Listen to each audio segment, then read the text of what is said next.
എന്താടി, നീ എന്ത് വിചാരിച്ചു? ഇവന്റെ കൂടെ കൊൽക്കത്തയിലേക്ക് പോയി പഠിച്ച് ജോലിയൊക്കെ വാങ്ങി സുഖമായി ജീവിക്കാമെന്നോ? അതിനാണോടി ഞാൻ ഈ കളികളൊക്കെ കളിച്ചത്? എന്റെ സ്വപ്നങ്ങൾ തകർത്ത നിന്നെ അങ്ങനെ ഞാൻ വിടുമെന്ന് നിനക്ക് തോന്നുന്നുണ്ടോ? ഭരതൻ വേദയുടെ മുന്നിൽ നിന്നുകൊണ്ട് പറഞ്ഞു. മാഷെ, ഞങ്ങളെ വെറുതെ വിടണം. അറിഞ്ഞുകൊണ്ട് ഞാൻ ഒരു തെറ്റും ചെയ്തിട്ടില്ല. ഹരിയേട്ടനോട് രാഷ്ട്രീയത്തിൽ ഇറങ്ങാൻ ഞാൻ പറഞ്ഞിട്ടില്ല. ഞാൻ പ്രോത്സാഹിപ്പിച്ചിട്ടുമില്ല. ഹരിയേട്ടന്റെ സ്വന്തം ഇഷ്ടപ്രകാരം മാത്രമാണ് അതൊക്കെ ചെയ്തത്. അപ്പോഴും പഠിക്കണമെന്നും മാഷിന്റെ ആഗ്രഹം സാധിച്ചു കൊടുക്കണമെന്നും പറഞ്ഞിട്ടേ ഉള്ളൂ ഞാൻ. മാഷ് പറയില്ലേ എനിക്ക് മകളുടെ സ്ഥാനമാണെന്ന്? ആ മകളുടെ ജീവൻ മാഷ് രക്ഷിക്കില്ലേ? ഞങ്ങളെ ഞങ്ങളെ വെറുതെ വിട്ടൂടെ? ഇരു കൈകളും കൂപ്പി വേദ ഭരതനോട് അപേക്ഷിച്ചു. മകളോ? എന്റെ മനസ്സിൽ അങ്ങനെ ഒരു സ്ഥാനം ഉണ്ടായിരുന്നു. പക്ഷെ ഇപ്പോ അങ്ങനെ ഒന്ന് എന്റെ മനസ്സിലില്ല. നീ ഇപ്പോ എന്റെ ശത്രുവാ, ശത്രു. എന്റെ ഹരി, അധ്യാപകനായി ഞാൻ കാണാൻ ആഗ്രഹിച്ച എന്റെ കുട്ടി ഇപ്പോ ജയിലിൽ കയറി ഇറങ്ങുവാ. അവന്റെ ഭാവി നശിപ്പിച്ചിട്ടും എന്റെ കുടുംബം നശിപ്പിച്ചിട്ടും മതിയായില്ലേ നിനക്ക്? ഇനി നിന്റെ വിജയം ഞാൻ കണ്ട് ആസ്വദിക്കണോ? പറയടി. അത്രയും പറഞ്ഞുകൊണ്ട് ഭരതൻ വേദയുടെ കവിളിൽ ആഞ്ഞടിച്ചു. അത് കണ്ടുകൊണ്ട് അവളുടെ മടിയിൽ കിടന്ന ആദി ഭരതന്റെ ഷർട്ടിന്റെ കോളറിൽ കയറി പിടിച്ചു. ഭരതൻ ആദിയുടെ കൈ തട്ടി മാറ്റി വലത്തെ കാല് വെച്ച് ആദിയുടെ നെഞ്ചു നോക്കി ചവിട്ടി. തലയിൽ നല്ല ക്ഷതമുള്ളതുകൊണ്ടും നന്നായി വേദനിക്കുന്നത് കൊണ്ടും ആദിക്ക് തിരിച്ചൊന്നും ചെയ്യാനായില്ല. അവൻ വേദയുടെ അടുത്തായി കിടന്നു. വേദ ആദിയുടെ അടുത്തേക്ക് ഇഴഞ്ഞു വന്നു. കരഞ്ഞുകൊണ്ട് അവനെ താങ്ങിയിരുന്നു. അപ്പോഴേക്കും ഭരതൻ അവളുടെ കയ്യിൽ പിടിച്ചു വലിച്ചെഴുന്നേൽപ്പിച്ചു. നിന്റെ സർവനാശം മാത്രമാണ് എനിക്കേറ്റ മുറിവിനുള്ള ഒറ്റമൂലി. അതുകൊണ്ട് നിന്നെ കൊല്ലണമെന്ന ഉദ്ദേശം തന്നെയായിരുന്നു എനിക്ക്. പക്ഷേ അതിനു മുൻപ് ദാ ഈ നിൽക്കുന്നവന് നിന്നോടൊരു മനസ്സലിവ്. നീ അവനോട് ചോദിക്ക്, ചിലപ്പോ അവൻ നിന്റെ ജീവൻ രക്ഷപ്പെടുത്തിയേക്കും. അത്രയും പറഞ്ഞുകൊണ്ട് വേദയെ രഘുരാമന്റെ മുന്നിലേക്ക് ഭരതൻ ഇട്ടുകൊടുത്തു. വല്യേട്ടാ, ഞങ്ങളെ വെറുതെ വിടണം. ഞങ്ങൾ എങ്ങോട്ടെങ്കിലും പൊക്കോളാം. ആരോടും ഒന്നും ഞങ്ങൾ പറയില്ല. വേദ രഘുരാമന്റെ മുന്നിലും കേണപേക്ഷിച്ചു. ഞാൻ നിന്നെയും അവനെയും വെറുതെ വിട്ടേക്കാം. നിങ്ങൾ എങ്ങോട്ടും പോകണ്ട. ഈ ദ്വാരകയിൽ തന്നെ കഴിയാം. ഈ വല്യേട്ടൻ നിങ്ങളെ പൊന്നുപോലെ നോക്കാം. പക്ഷേ വേദാൻഷി, എല്ലാത്തിനും നീ വിചാരിച്ചാൽ മാത്രം മതി. വന്യമായി നോക്കുന്നവനെ വേദ പരിഭ്രമത്തോടെ നോക്കി. ഞാൻ പറഞ്ഞില്ലേ, നീ എന്നെ വല്ലാതെ മോഹിപ്പിച്ചു. നിന്നോടെനിക്കിപ്പോ ഒരുതരം ഭ്രാന്താണ്. ആ ഭ്രാന്ത് തീരുന്നതുവരെ എന്റെ കിടക്ക പങ്കിടാൻ നീയൊന്ന് മനസ്സ് വെച്ചാൽ മാത്രം മതി. രാജാവിനെയും റാണിയെയും പോലെ നിങ്ങൾക്കിവിടെ നിൽക്കാം. രഘുരാമന്റെ വാക്കുകൾ വേദയുടെ മനസ്സിൽ ആഞ്ഞു തറച്ചു. അവൾക്ക് എന്ത് പറയണമെന്നറിയാതെ മരവിച്ചു നിന്നു. എടാ, നീ എന്റെ ഭാര്യയെ! നിലത്ത് കിടന്നിരുന്ന ആദി ചാടി എഴുന്നേറ്റ് രഘുരാമന്റെ താടിയിലേക്ക് മുഷ്ടി ചുരുട്ടിയിടിച്ചു. അപ്രതീക്ഷിതമായതുകൊണ്ട് തന്നെ രഘുരാമൻ പുറകിലേക്ക് വേച്ചു നടന്നു. ശേഷം ആദി രഘുരാമന്റെ വയറിൽ ആഞ്ഞടിച്ചു. ആ പ്രഹരത്തിൽ രഘുരാമൻ കുനിഞ്ഞു പോയിരുന്നു. ആദി രഘുരാമന്റെ മുതുകിൽ തന്റെ ദേഷ്യം നന്നായി തീർത്തു. പക്ഷേ രഘുരാമൻ ആദിയുടെ കാലുകൾ പിടിച്ച് വലിച്ച് താഴേക്കിട്ടു. ആദി വേദനയോടെ തറയിലേക്ക് വീണുപോയിരുന്നു. രഘുരാമൻ ഒന്ന് നിവർന്നെഴുന്നേറ്റു. ആ സമയം ഭരതൻ ആദിയുടെ വയറിനും നെഞ്ചത്തുമായി ആഞ്ഞു തൊഴിച്ചുകൊണ്ടേയിരുന്നു.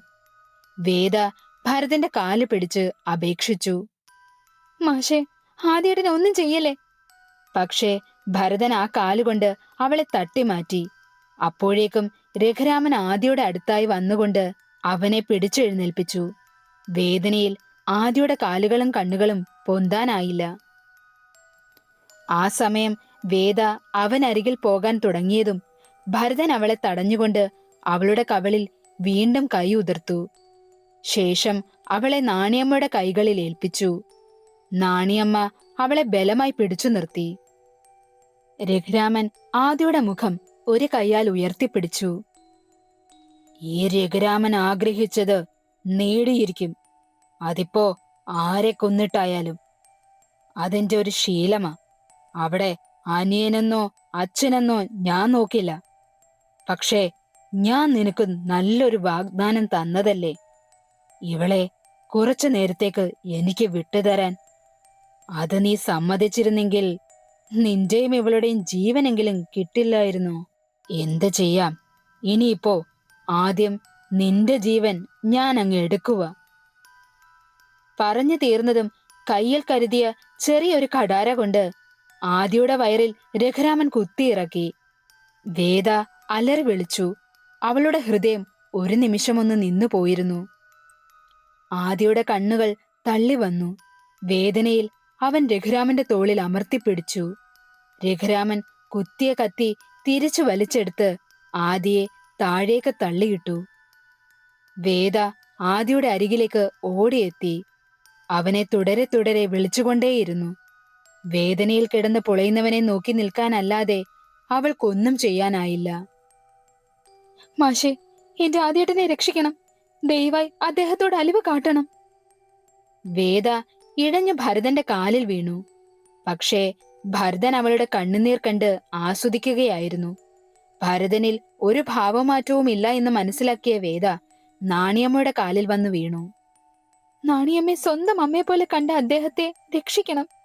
ആദ്യേട്ടൻ ഒരു പാവമാ. ആരെയും നാളിതുവരെ ദ്രോഹിച്ചിട്ടില്ല. സ്നേഹിക്കാൻ മാത്രമേ അദ്ദേഹത്തിന് അറിയൂ. നാണിയമ്മ എടുത്തു വളർത്തിയ കുട്ടിയല്ലേ, രക്ഷിക്കണം നാണിയമ്മേ. പക്ഷേ നാണിയമ്മയും ഒന്നും പറയാതെ പുച്ഛഭാവത്തിൽ അവളെ നോക്കി നിന്നു. ശേഷം അവൾ രഘുരാമന്റെ കാൽക്കീഴിൽ വന്നു വീണു. വലിയേട്ടാ, ഏട്ടന്റെ അനിയനല്ലേ അദ്ദേഹം. നാളിതുവരെ ഏട്ടൻ പറഞ്ഞതെല്ലാം അദ്ദേഹം അനുസരിച്ചിട്ടേ ഉള്ളൂ. രക്ഷിക്കണം, ആദ്യേട്ടനെ രക്ഷിക്കണം വലിയേട്ടാ. വേദ ഇരു കൈകളും കൂപ്പി രഘുരാമന്റെ കാലിൽ വീണു. രഘുരാമൻ അവളെ ഒരു കൈയാൽ പിടിച്ചെഴുന്നേൽപ്പിച്ചു. രക്ഷിക്കാം, ഞാൻ രക്ഷിക്കാം നിന്റെ ആദ്യേട്ടനെ. പക്ഷേ അതിനു മുൻപ് നിന്നെ എനിക്കൊന്ന് കാണണം. ഞാൻ ഇത്രയും നാൾ കാത്തിരുന്ന നിമിഷം ഇതാണ് വേദ. നീ അധികം ബലം പിടിക്കാതെ എന്റെ മുന്നിൽ ഒന്ന് കിടന്നു തന്നാൽ അത്രയും പെട്ടെന്ന് നമുക്കവനെ രക്ഷിക്കാം.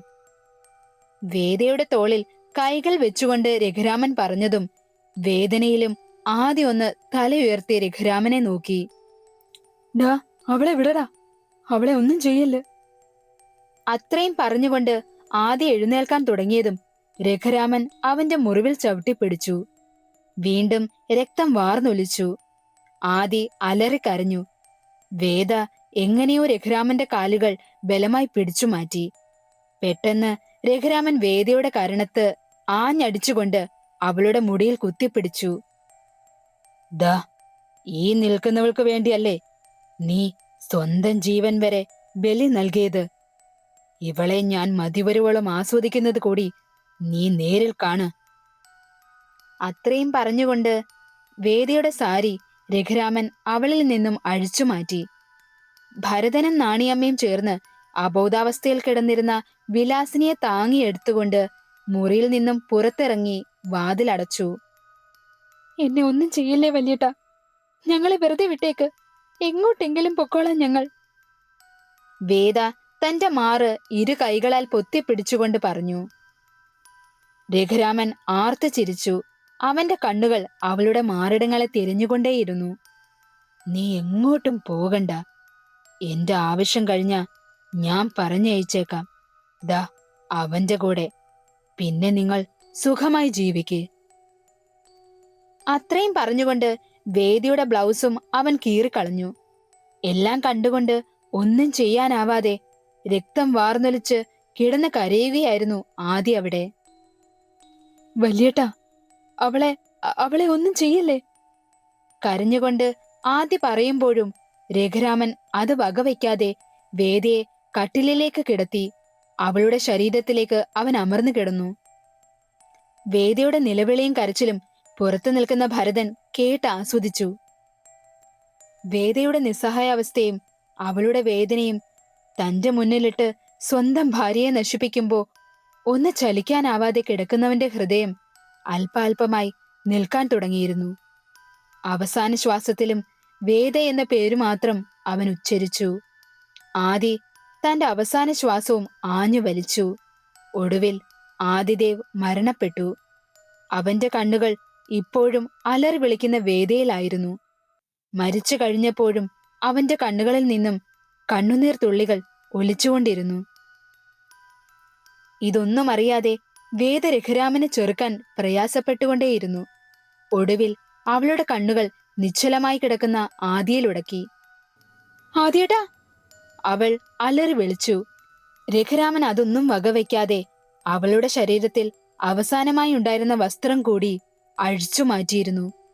പൂർണ്ണ നഗ്നയായി തന്റെ മുന്നിൽ കിടക്കുന്നവളുടെ ശരീരം രഘുരാമൻ കൗതുകത്തോടെ നോക്കിയിരുന്നു. ആ സമയം വേദ അവനെ തള്ളിയിട്ടുകൊണ്ട് ആദിയുടെ അരികിലേക്ക് പാഞ്ഞു. ആദിയേട്ടാ, ആദിയേട്ടാ! വേദ ആദിയെ വിളിച്ചുകൊണ്ടേയിരുന്നു.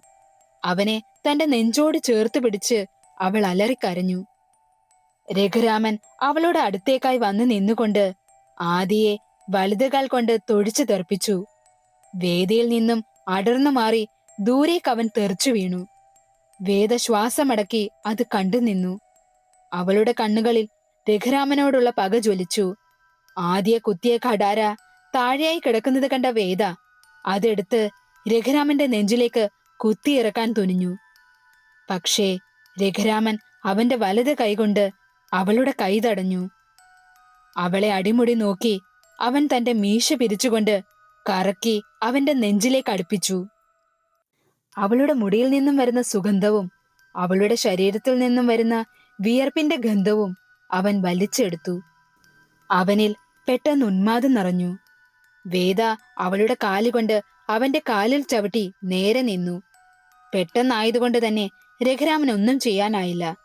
പക്ഷേ ഇതെല്ലാം അവൻ ആസ്വദിക്കുന്നുണ്ടായിരുന്നു. വേദ, നീ എത്ര ശ്രമിച്ചാലും ഇന്ന് നീ എനിക്കുള്ളതാണ്. നിന്റെ ഈ വെണ്ണക്കല്ല് പോലെയുള്ള ഈ ശരീരം കാർന്നു തിന്നാൻ കൊതിയാകുന്നു. എന്റെ ക്ഷമയെ പരീക്ഷിക്കാതെ ഇങ്ങ് വാ പെണ്ണേ. മോഹാലസ്യനായ രഘുരാമൻ അവളുടെ നേരെ ഇരു കൈകളും വിരിച്ചു നിന്നു. ആ സമയം വേദ അവന്റെ നെഞ്ചിലേക്ക് കത്തി ആഞ്ഞു വീശി. രഘുരാമൻ പുറകോട്ട് മാറിയതിനാൽ കടാരയുടെ മൂർച്ചയിൽ ഇട്ടിരുന്ന ഷർട്ട് കീറി ചെറുതായി അവന്റെ നെഞ്ചിൽ നിന്നും ചോര പൊടിഞ്ഞു. അത് കണ്ടതും രഘുരാമൻ രോക്ഷാകുലനായി. അവൻ വേദയെ രൂക്ഷമായി നോക്കി. അവൾ വീണ്ടും കടാരയുമായി വന്നതും രഘുരാമൻ അവളുടെ കൈ പിടിച്ചു തിരിച്ച് വേദയുടെ വയറിൽ ആഞ്ഞുകുത്തി. വേദന കൊണ്ട് വേദ അലറിക്കരഞ്ഞു. ഈ രഘുരാമന്റെ ശരീരത്തിൽ മുറിവേൽപ്പിച്ചവരെ ജീവനോടെ ഞാൻ വെക്കില്ല. നിന്നെ എനിക്ക് ഇത്ര പെട്ടെന്ന് തീർക്കണമെന്നുണ്ടായിരുന്നില്ല വേദ. പക്ഷേ നീ എന്നെ കൊണ്ടത് ചെയ്യിപ്പിച്ചു. രഘുരാമൻ ആ കടാര തിരിച്ചെടുത്തു. അവൾ വേദന കൊണ്ട് നിലത്ത് വീണു. രഘുരാമൻ തന്റെ ഷർട്ടും മുണ്ടും അഴിച്ചു മാറ്റി കഴുകൻ മാംസം കൊത്തിയെടുക്കുന്നത് പോലെ രക്തം വാർന്നൊലിക്കുന്ന വേദയെ അവൻ പിച്ചി ചീന്തി. വേദനയിലും അവൾ അവനെ തടയാൻ ശ്രമിച്ചു. പക്ഷേ കഴിഞ്ഞില്ല.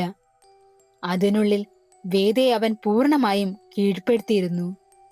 ഒടുവിൽ വേദ അവളുടെ പ്രാണനെ ഒരു വട്ടം കൂടി നോക്കി. തന്റെ മുഖത്ത് നോക്കി കിടക്കുന്നവനെ നിറ കണ്ണുകളോടെ നോക്കി അവളും യാത്രയായി. പച്ചമാംസം എത്ര കഴിച്ചിട്ടും മതിവരാത്ത കഴുകനെ പോലെ രഘുരാമൻ ആ രാത്രി വേദയെ ഭോഗിച്ചുകൊണ്ടേയിരുന്നു. വേദയുടെ മരണവാർത്ത അറിഞ്ഞപ്പോൾ ആദ്യം ഭരതനൊന്ന് ഞെട്ടിയെങ്കിലും അവളോടുള്ള പക കാരണം അവനിൽ സന്തോഷം നിറഞ്ഞു. ഒടുവിൽ ആദിയുടെയും വേദയുടെയും മൃതശരീരം രഘുരാമനും ഭരതനും നാണിയും കൂടി ചേർന്ന് ദ്വാരകയിലെ കാറിൽ കയറ്റി. നാണിയെ ദ്വാരകയിലാക്കി രഘുരാമനും ഭരതനും പുറപ്പെട്ടു. പട്ടണത്തിൽ നിന്നും ഗ്രാമത്തിലേക്ക് കടക്കാൻ നേരായ മാർഗമല്ലാതെ ചെറിയൊരു വഴി അവിടെയുണ്ട്. അവിടെ ആൾതാമസമോ മറ്റും ഇല്ലാത്തൊരിടമാണ്. ചുറ്റും കാട് പിടിച്ചു കിടക്കുന്ന വിജനമായ സ്ഥലം. അവിടെയാണ് മിക്കപ്പോഴും പല അക്രമങ്ങളും നടക്കാറുള്ളത്. അവരുടെ കാർ അവിടെ എത്തി. ശേഷം ആദിയുടെയും വേദയുടെയും മൃതദേഹങ്ങൾ അവർ അവിടെ ഉപേക്ഷിച്ചു. തിരിഞ്ഞു പോകാൻ ഒരുങ്ങുമ്പോഴും വേദയുടെ ശരീരത്തിൽ രഘുരാമന്റെ കണ്ണുകൾ വീണ്ടും ഉടക്കി. ഭരതനെ കാറിലിരുത്തി രഘുരാമൻ വീണ്ടും വേദയെ പിച്ചി ചീന്തി. വെറുപിടിച്ച പേപ്പട്ടി നോക്കുന്നത് പോലെ ഭരതൻ രഘുരാമനെ ഒന്ന് നോക്കി. പിന്നീട് കണ്ണുകൾ അടച്ച് അയാൾ അങ്ങനെയിരുന്നു. ഒടുവിൽ ആ കാർ അവരെ മറികടന്നു പോയിരുന്നു.